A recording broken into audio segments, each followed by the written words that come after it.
Hello, guys. Hi. How are you? Let me take my hair down. Just cause. Yeah, let's just let it hang over my headphones. Just for reasons.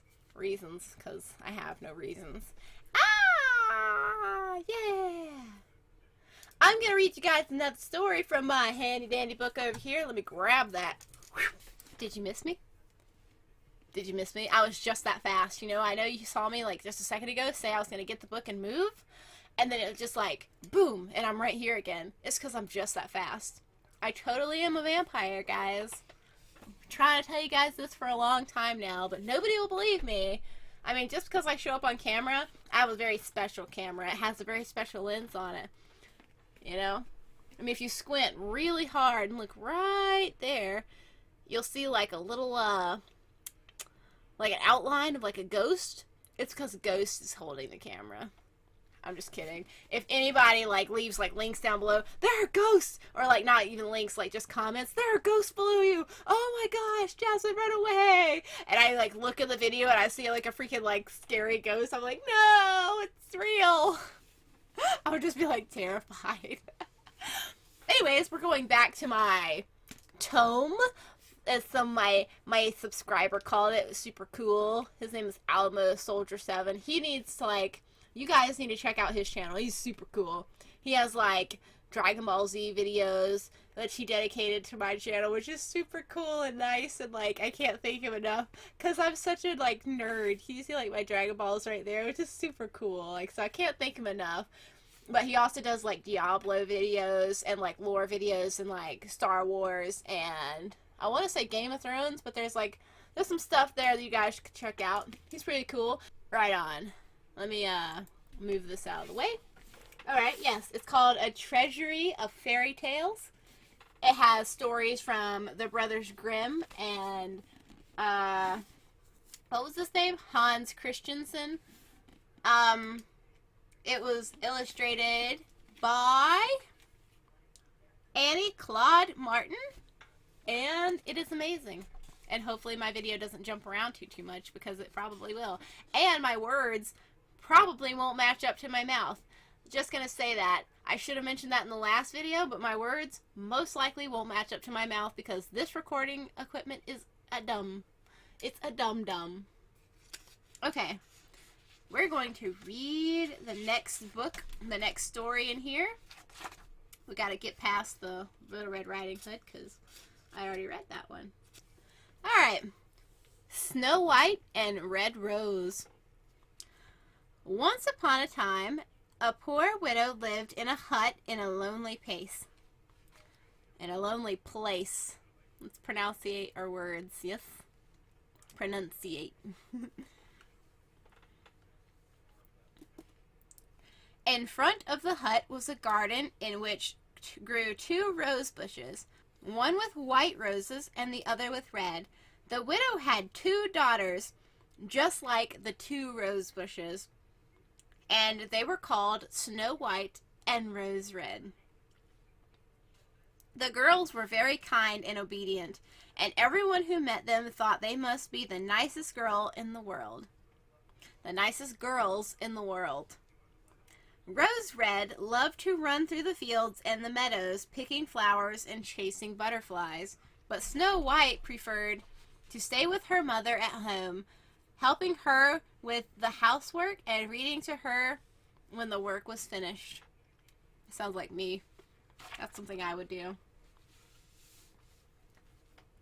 The sisters loved each other so much that they always held hands when they left the house, and they vowed that they would never be parted as long as they lived. It's kind of creepy. It's kind of creepy. I'm sorry. You guys are creepy. Come play with us, Danny. Forever and ever and ever. Anyways, the sister... Oh, gotcha. They often walked in the forest picking fruit. The animals never hurt them. They trusted the girls so much that they would walk up to them. The hare ate clover from their hands. The deer grazed beside them. The elk danced around them. And the birds perched on the branches above them, singing beautiful songs to the girls. That's not beautiful, but that's all I can whistle right now. I have the teeth in, so it's kind of hard to whistle.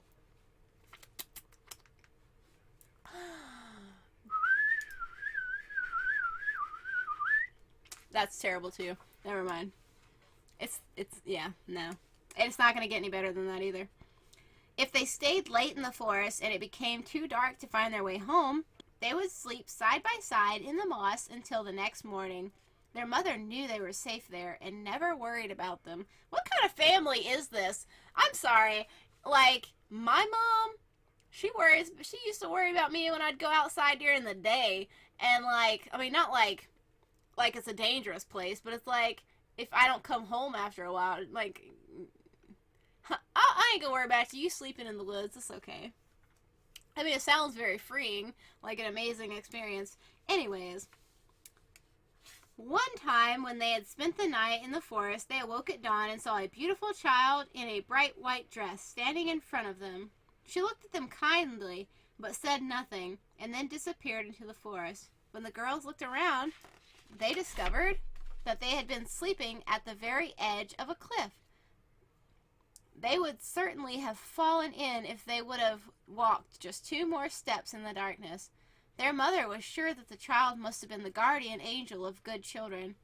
Snow White and Rose Red kept their mother's hut so clean that it was always a pleasure to look at. That's a random sentence in the middle of this. Whatever, just walk off a cliff. Yeah, my house is so clean. In the summer, Rose Red did the housework every morning before her mother awoke. Then she would place a bunch of flowers beside her bed in which there was 1 rose from each bush. And I forgot to show you guys the picture from them, so.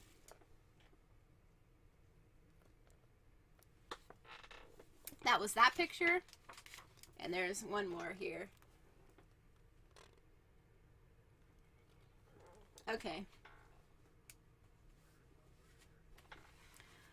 In the winter, Snow White lit the fire and hung the kettle on the pot hanger. This big copper kettle glared like gold in the firelight because she had polished it so well. In the evening, when the snow fell, their mother would say, "Snow White, bolt the door, please." Then they sat by the fireside. Their mother put her glasses on and read to the children from a big book, kind of like this one. And the 2 young girls spun wool while they listened. Their pet lamb slept at their feet, and behind them, on its perch, slept a white turtle dove with its head tucked under its wing. One night, when they were all sitting peacefully together, there was a knock at the door. "Rose Red, open the door quickly," said her mother. "It might be a traveler who is looking for shelter." I guess that's her voice now. Like, whatever. Rose Red pulled back the bolt, expecting to see a poor man, but to her great surprise, a bear put his big head through the doorway. Rose Red screamed, jumped back. The lamb began bleeding. The turtle dove started fluttering about, and Snow White hid behind the mother's chair. Aww. See the bear? And then the girls who are scared. Then the bear began to speak. Bear speak, okay. I'm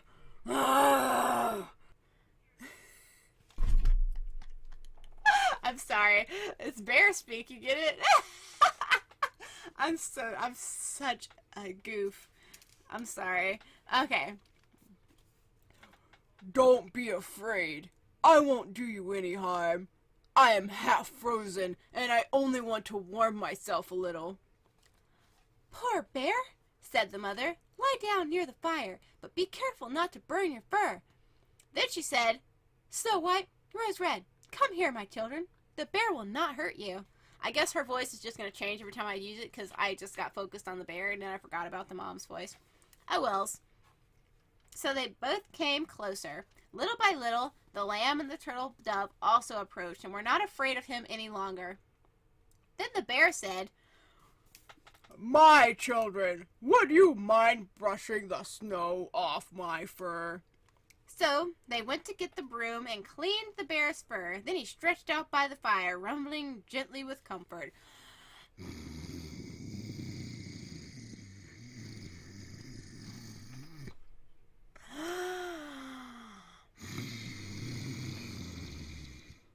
Yeah, there you go. Rumbling with comfort. Ha ha! Ha ha ha! Ha ha!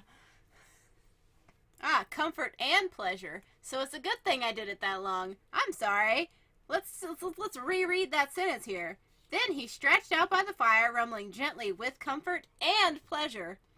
I don't know if I read that a minute ago, but yeah, got you. The girls soon felt so sure of the bear that they began to tease their large guest. They pulled his fur with their hands, they put their little feet on his back, rolled him from side to side, patted him with a stick, and burst out laughing when he growled. The bear let them play, but if it became too rough, he said, "Children, leave me in peace. Snow White, Rose Red, don't kill your sweetheart."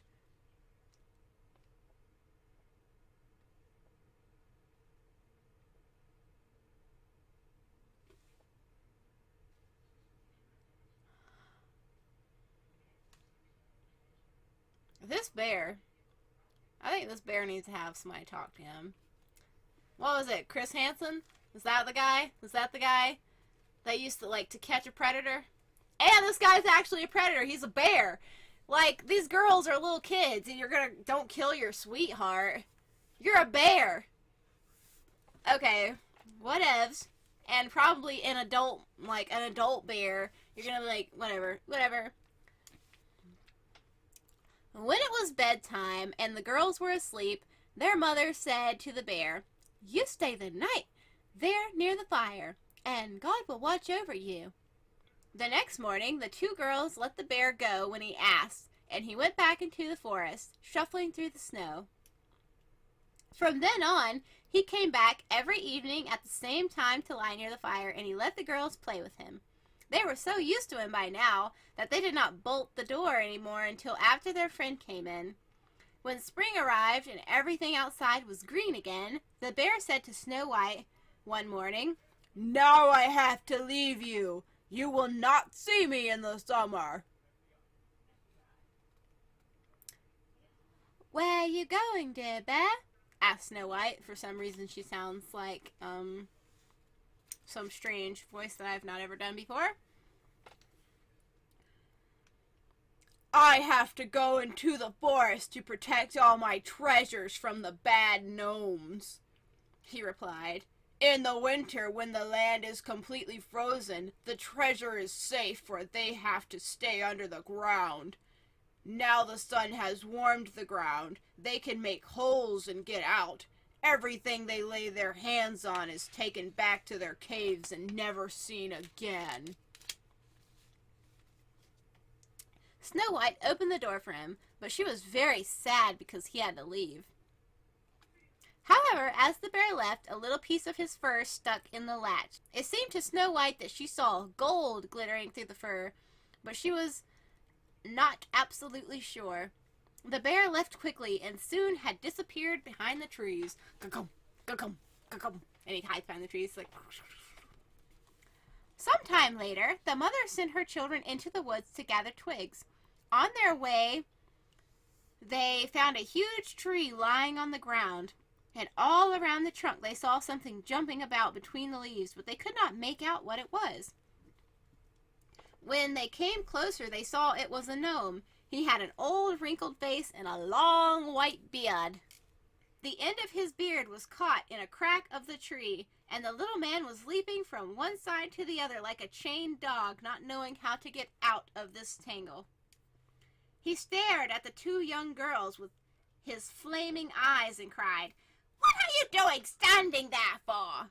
Can't you come help me?" "Little man, what are you doing there?" asked Rose Red. Her voice is going to be probably exactly the same as Snow White's, because I don't know where it's coming from, but that's the voices that they have. "You stupid nosy goose," answered the gnome. "I wanted to chop down this tree and get some small logs for the kitchen. The big logs burn our little plates, so The big logs burn our little plates that we used to eat from, since we are not as greedy as you. I drove the wedge in with my axe, but the wedge was too shiny. It flew straight out, and the crack closed so quickly that I had no time to pull out my beautiful white beard. My beard! My glorious beard! Team 4-star reference. Now I am stuck. Don't laugh at me, you naughty girls. Oh, you are very unkind.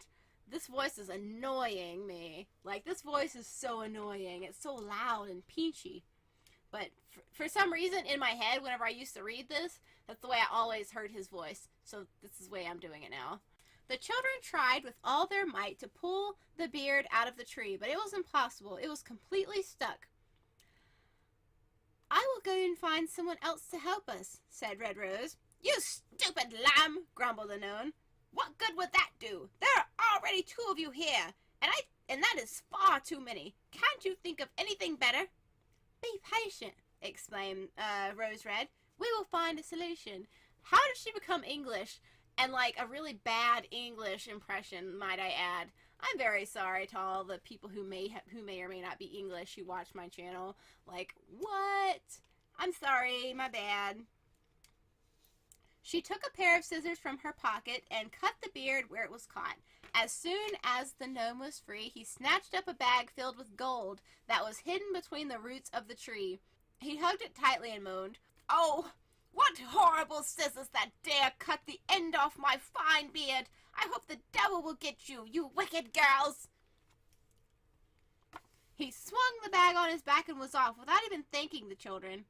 Another day, later in the summer, Snow White and Rose Red decided to go fishing. When they arrived at the bank of the stream, they saw what they thought was a grasshopper jumping at the side of the water. They ran towards it and recognized the gnome. Oh, the gnome was there. There was no pictures, by the way. That was like a lot of like reading and no pictures. Oh, whatever. What are you doing? Asked Red Rose. Do you want to jump into the water? I am not stupid, answered the gnome. Can't you see that fish trying to drag me into the water? Oh, it is an enchanted fish. I cannot break free of it. The little man told the girls that he had sat down with a rod and line, but a breeze had blown up and entangled the line in his beard just as the big fish was biting it. Here's a picture of the stump, finally. He wasn't able to pull it back since the fish was much stronger. The gnome tried to grab the blades of grass and rushes, but all in vain, and now he was in danger of being pulled into the water. The 2 girls arrived just in time. They pulled at the line and tried to release the beard, but they had no more luck than the gnome. The beard and the cord were quite entangled in each other. At last, the only thing they could think to do was to take the scissors and cut the beard, which would make it much shorter. When the gnome saw this, he started to cry. Do you have to be so stupid? Wasn't it enough to cut off the end of my beard? Now you have to take the best part away from me, and I am too embarrassed to go back to my friends. I hope you will get the punishment you deserve. This voice is hurting my voice. Ow. Then the ungrateful gnome picked up the bag filled with pearls that was hidden in the reeds, and without saying another word, he disappeared behind a stone. A few days later, their mother sent the 2 young girls into town to buy some thread, needles, braid, and ribbon. The path led across a field scattered with big rocks. On their way, they saw an eagle hovering overhead. Suddenly, as they watched, it swooped down behind a rock. Just as they were wondering what the big bird had spotted there, they heard a loud, piercing shriek. Ah! That sounded more like the eagle. Never mind, my bad. What does the gnome's voice sound like? Ah! That's gonna sound like a bird no matter what, because his voice is so high. So, perfect! Perfecto! Sorry if that was really loud for you guys, but it was fun for me. The girls ran towards the noise and saw that the eagle had grabbed their old friend, the gnome. Bum, bum, bum. And was trying to fly away with him. The children quickly caught hold of the gnome's jacket and held tight. The eagle flapped. The gnome howled, and the children struggled and pulled. Here's one picture for you guys of it walking away with all the treasures. He's a grumpus. Eventually, the effort became too much for the eagle, who had to give up and let go of its prey. When the gnome had recovered from the shock, he screamed with all of his might, "Couldn't you have handled me a little more carefully? You have pulled so hard on my little jacket that it's torn to shreds, you horrible clumsy girls!" Then he picked up a bag filled with precious stones and slipped under a rock into his cave. The young girls were used to his ungratefulness by now. They carried on towards the town to do their shopping, thinking no more about the horrid little man. However, on their way back across the fields, they again met the gnome. He was gloating over his hoard of precious stones and had not expected anyone to pass by at the time of the evening. The sunset made the stones sparkle, and the sight was so beautiful that the girls stopped to look. "What are you staring at with your monkey faces?" snapped the gnome when he saw them. His pale face became as red as fire, and he began to shout more insults at them, and hoping that they would decide to go away. Here's a picture of him. All frumpy. All of a sudden, there was a terrible roar, and a black bear came running from the woods. I wish I could put in like a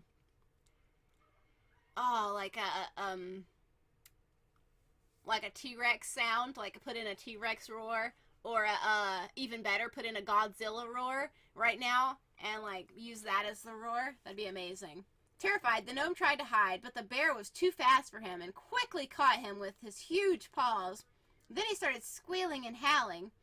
"Dear Mr. Bear, spare me! I will give you all my treasures. Look at the beautiful stones I have here. Don't kill me. What would you do with such a poor little man like me? You wouldn't even feel me between your teeth. Why don't you take those two wretched girls instead? They would make a delicious snack for you. They are as plump as a pair of geese. For goodness sakes, eat them instead of me!"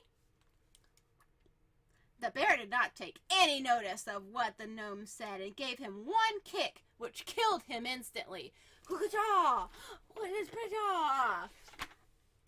Then the bear called out to the two frightened girls who were running away as fast as they could. "Snow White, Red Rose, don't be afraid. Wait for me. I will go with you." Suddenly the girls recognized his voice. Not that he was just a murderer and just killed this poor, innocent little, well, he's not innocent, but killed this poor gnome for no reason. Just killed this guy, and he's, hitting on these girls. This guy's, a total, jerk. Anyways, the girls recognized his voice and stopped running in delight. But when the creature came closer to them, his bearskin suddenly fell off. Whoom! And he was butt naked. I'm just kidding. It does not say that. I'm just kidding. That was hilarious, though. And in front of them, instead, stood a young man dressed all in gold. "I am a prince," he said. "I was bewitched by that evil gnome who stole all my treasures." So he did have a reason to kill this gnome. That's why he did it. I see now. I got you. "He made me run through the woods in the form of a wild bear, and said that I would not be free of the spell until his death. Now he has received the punishment he deserved." And he's all like, "Yeah, I got you. Look at him. Look at him looking all handsome with a rose in his hands." And he's all like, "Hey, I'm a prince. And I have a smooth velvety voice now, and it's not all deep and dark like James Earl Jones. Oh yeah. Or the Arby's guy, if they're not the same person." Now you might think that that was the end of the story, but it wasn't quite. Wasn't quite. A few years later, Snow White married the prince, because that's okay back then, I guess. And Rose Red married his brother, who was also a bear. No, I'm just kidding. And Rose Red married his brother. The old mother lived with her children in peace and happiness ever after. She brought the rose bushes to the palace and planted them under the window, and every year they still bloomed with the most beautiful white and red roses in the world. And it ends with, beautiful roses. Wasn't that a great story, everybody? Now, I know what you're wondering. What happened to her teeth? Oh no! They just retracted, like, see, they're still there. But they just went back up. They just retracted it back into my gums because I've already eaten, so I don't need them out. They're not out all the time. You know. Anyways, guys, I really hope you guys enjoyed this story. And I hope you guys had fun listening to me make a fool of myself and watching me make a fool of myself. I will do whatever I can to make this recording good and not bad. So we will see how this turns out. Bug. Anyways, guys, I hope that you liked this video. If you did, please leave a like. It's over in this corner. I'll get it right one day. It's over in this corner, guys. Just leave a like over there. If you'd like to leave a dislike, over there. And if you want to leave me a comment or anything, you can leave it down below. Or if you'd like to follow me at all for any of the things that I've done ever, then you can click any of the links in the description. If you'd like to subscribe, please do. You can do that by clicking the little button in the corner over here. Or you could just click the link in the description and subscribe, which would be super cool. We are at 53 right now, so I'm so stoked about that. Thank you, 53rd mystery person, like I said in the video ago. I still have not found out who it was because my YouTube doesn't update me immediately on who the new person is. It'll just tell me eventually. But thank you, 53rd person. You are like a lifesaver, and I love you so much. I love all of my beautiful subscribers. You guys have all made my day. You guys always make me feel really cool and really happy about myself, and you give me a reason to show up, and hopefully I make your day in some small way just a little bit better. But anyways, guys, I love you, and I'll catch you in the next episode. Bye, guys.